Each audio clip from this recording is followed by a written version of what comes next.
Assalamualaikum warahmatullahi wabarakatuh. Perkenalkan, saya Desi Mustikasari dengan NIM 063. Di sini saya akan menampilkan video tugas saya, yaitu tugas pembelajaran mikro. Selamat menyaksikan. Assalamualaikum warahmatullahi wabarakatuh, anak-anak. Oke, baiklah, terlihat sangat semangat sekali anak-anak ibu pagi ini.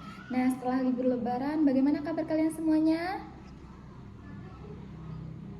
Oke, baiklah. Sebelum memulai pembelajaran pada hari ini, dimohon untuk ketua kelas memimpin doa terlebih dahulu.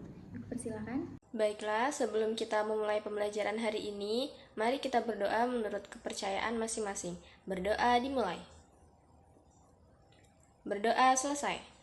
Baiklah, setelah ketua kelas memimpin doa, di sini ibu akan absen terlebih dahulu. Tetapi absen kali ini agak sedikit berbeda, yang dimana ibu akan mengetes pemahaman kalian di materi sebelumnya tentang unsur-unsur golongan utama. Jadi ibu akan panggil nama kalian satu persatu dan kalian wajib menyebutkan apa yang kalian ingat dan kalian pahami di pertemuan kemarin dengan suara yang kenceng ya dan juga yakin. Oke, baik, paham? Oke, ibu mulai ya. Yang pertama, Devi Yanti Sapilsa. Unsur golongan utama adalah unsur-unsur yang ada di golongan A pada tabel periode. Lanjut, Irma Amelia. Golongan 1A disebut juga sebagai golongan alkali tanah. Nelda Yulianti. Golongan 6A bersifat non-logam dan sangat penting dalam biokimia. Dan terakhir, Sapira. Golongan 8A adalah gas mulia, Bu. Oke, baiklah. Nampaknya sudah paham sekali ya dari pertemuan yang kita bahas tentang unsur-unsur golongan utama di minggu kemarin. Sangat bagus. Beri tepuk tangan untuk kita semua. Tadi adalah salah satu cara melatih fokus dan juga daya ingat di pagi hari. Baik, kita lanjut karena materi sebelumnya berhubungan dengan materi yang akan kita bahas pada hari ini. Ada yang bisa menebak kita akan membahas apa dari media yang ibu bawa, yaitu ibu membawa handphone. Mungkin tentang baterai handphone, Bu. Baik sekali Nelda, benar sekali. Nah, materi hari ini berkaitan dengan unsur-unsur golongan utama, yaitu kita akan mempelajari manfaat dari unsur-unsur golongan utama ini dalam kehidupan sehari-hari. Sebelumnya, kita mengetahui dulu tujuan pembelajaran kita pada hari ini adalah mampu menjelaskan kelimpahan dari unsur-unsur golongan utama dan pentingnya dalam kehidupan sehari-hari. Nah, ada yang tahu apa yang dimaksud dengan kelimpahan dari unsur-unsur golongan utama? Angkat tangan. Kelimpahan unsur golongan utama adalah istilah yang mengacu pada jumlah atau seberapa banyak suatu unsur dari golongan utama terdapat di alam, Bu. Benar sekali, unsur golongan utama itu berada di golongan 1A hingga di 8A dalam tabel periodik unsur. Nah, kelimpahan itu sendiri merupakan kelimpahan dari golongan utama itu menunjukkan bahwa unsur-unsur itu sangat penting karena mereka mudah ditemukan dan memiliki banyak kegunaannya, mulai dari bidang kesehatan, teknologi, dan juga industri. Mengenai kelimpahan unsur golongan utama, apakah ada yang ingin bertanya? Angkat tangan. Baik, untuk Firmalia, silakan Nak. Apa yang ingin ditanyakan? Izin bertanya, Bu, mengapa unsur golongan utama itu penting untuk kita pelajari dan juga penting dalam kehidupan sehari-hari, Bu? Wah, dari Firmalia sendiri merupakan pertanyaan yang sangat bagus dan juga itu menyinggung apa yang akan kita bahas pada kali ini, yaitu mengapa sih unsur golongan utama itu penting untuk kita pelajari dan juga kenapa penting dalam kehidupan sehari-hari. Nah, yang pertama itu unsur golongan utama itu unsur-unsur seperti karbon, hidrogen, nitrogen, oksigen, dan fosfor itu adalah penyusun utama di dalam tubuh makhluk hidup yang merupakan misal oksigen itu diperlukan untuk bernafas. Karbon merupakan dasar pembentukan dari senyawa organik. Yang kedua itu berperan penting dalam fungsi biologis tubuh, di mana kalsium yang kita ketahui dengan unsur Ca itu penting untuk pertumbuhan tulang dan gigi, serta natrium atau Na itu penting untuk mengatur tekanan darah dan impuls saraf. Serta magnesium atau Mg itu membantu kerjasama enzim dan juga otot, yang dimana Unsur-unsur golongan utama ini penting dalam kehidupan sehari-hari yang digunakan dalam kehidupan sehari-hari seperti natrium dan klorin membentuk garam dapur seperti NaCl. Nah, fosfor itu digunakan dalam pupuk tanaman dan hidrogen dan oksigen membentuk senyawa H2O yang sangat esensial. Serta yang terakhir itu mendukung teknologi modern yang dimana unsur seperti litium digunakan dalam baterai, smartphone, dan juga laptop. Nah, contoh dari unsur-unsur yang sering kita jumpai pada kehidupan sehari-hari seperti hidrogen, karbon, oksigen, natrium, kalsium, magnesium, dan litium. Yang dimana contoh penggunaannya yang telah Ibu sebutkan tadi.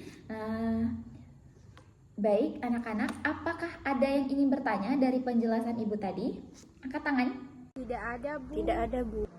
Jadi, anak-anak, setelah Ibu jelaskan tadi dari media yang Ibu bawa, yaitu berupa handphone, apa hubungan handphone tadi dengan yang kita pelajari pada hari ini, dengan materi yang kita pelajari pada hari ini? Angkat tangan yang tahu. Saya, Bu. Silakan Irma. Karena HP menggunakan baterai litium, Bu. Benar sekali, karena HP itu menggunakan baterai litium.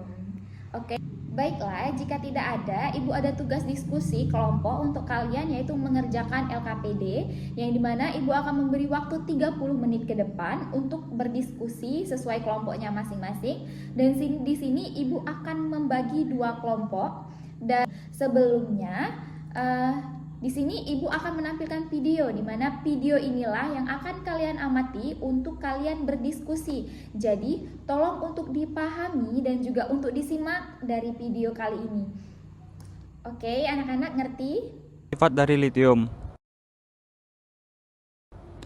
Litium merupakan logam padat paling ringan, lunak, berwarna putih keperakan, dengan titik leleh rendah, serta dengan sifat reaktif.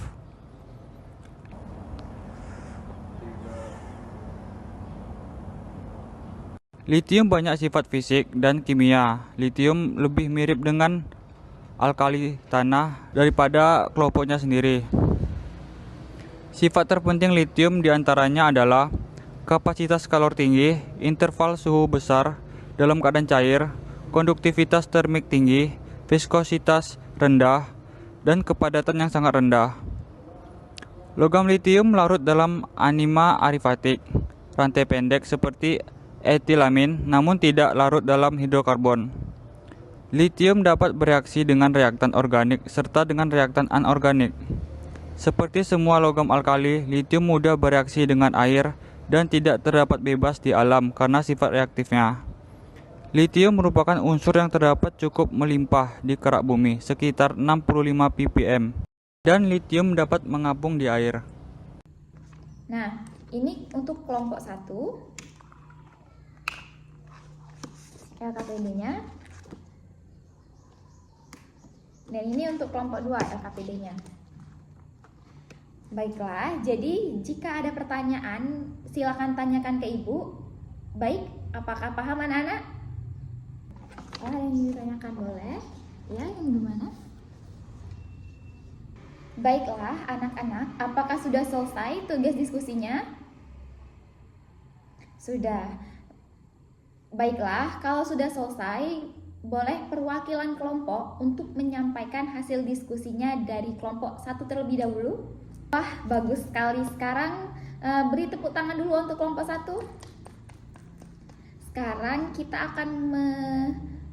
akan mendengarkan pendapat dari kelompok 2. Silakan untuk perwakilan dari kelompok 2 menyampaikan.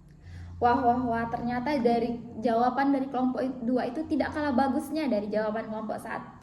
Baiklah, karena waktunya kita sebentar lagi akan habis, Ibu akan menyimpulkan kegiatan pembelajaran pada hari ini terlebih dahulu. Jadi, kesimpulannya, unsur-unsur golongan utama itu bagian penting dalam tabel periodik unsur yang memiliki peranan yang sangat besar dalam kehidupan sehari-hari, seperti unsur litium, natrium, kalsium, oksigen, dan juga karbon yang banyak digunakan dalam berbagai hal, mulai dari kesehatan tubuh, makanan, hingga teknologi seperti baterai handphone. Dan kegunaannya, dengan memahami sifat dan kegunaannya, kita dapat menyadari betapa pentingnya sains dalam menunjang kehidupan modern.